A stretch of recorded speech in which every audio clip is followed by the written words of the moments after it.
Hi everyone! Today's video is a longer one than normal, so I apologize in advance for that. I was unable to condense the entirety of this concept into the usual 5 to 6 minute range that I normally aim for, and today's subject topic is complex enough that I decided splitting this video into two parts would be a poor choice on my part. Today I'm going to talk about the ant and the elephant, why and how they are influenced and controlled, and how this affects us in our daily lives. There are three primary things which influence us more than anything else in our daily lives. Any guesses as to what some of these things are? No? Okay. Well, the first of these things are the conscious and unconscious mind. Of those two, which one is smaller? Believe it or not, our conscious mind is significantly smaller than our subconscious mind. It's responsible for about 5% of everything we do every day. Just 5%. Why is that, do you think? I'll tell you why. This is because the critical thinking part of our brain, where we reason something out and think logically, mainly to say the front part of our brain, is so irrelevant in our daily lives based on how we evolved as human beings in order to survive, that experiencing fear and stress, even in our modern world, still effectively shuts down that part of our brain so that we end up acting out of reflex. Why reflex? Because reflexes and instincts are far more energy efficient and able to be implemented more quickly as opposed to reacting with the conscious mind, when fear causes the blood to quite literally be squeezed out of our forebrain and into our rear brain. We do not have to think about our instincts. They are so deeply ingrained in us that they are automatic. And evolution designed them that way to help us survive our environment.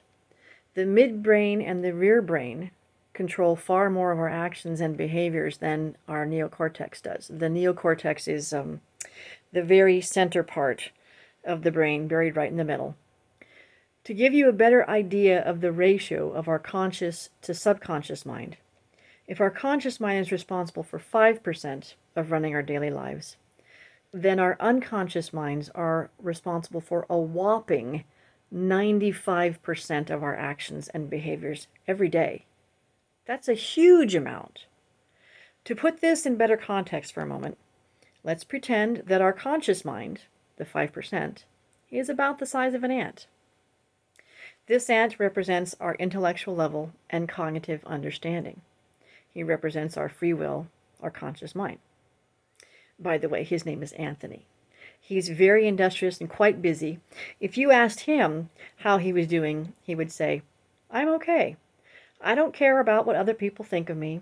I'm dealing with focusing on working on my personal growth, and I'm making good progress." And in some ways he is. Now, I want you to think of the subconscious mind as an elephant. His name is Elias. Elias is the receptacle of years' worth of our deep-seated fears, and our subconscious mind is where they germinate and start to take hold. We're talking about a lifetime's worth of programming here, much of which we ourselves are completely unaware of. Here, then, is an example of how most of us go about living our lives every day. Our friend Anthony and his little ant self is walking north. He has set his goal, set his sight on them, and he is moving in the direction of achieving them. At least he thinks he is from his perspective. Everything looks good for the moment, right? But what Anthony doesn't know is that he is walking north across the back of an elephant. You remember our friend Elias? Well, unfortunately for Anthony, Elias is heading in the opposite direction. The real question we should ask ourselves here to break through our self-limiting patterns is, how the heck do we turn our elephants around so that Anthony and Elias are both moving in concert in the same direction? There are really three primary things which govern the directions that our elephants are moving in. And this is where our dysfunction in connection with and to ourselves is most clearly evident. The first of these three things is our programming. We are programmable creatures by nature.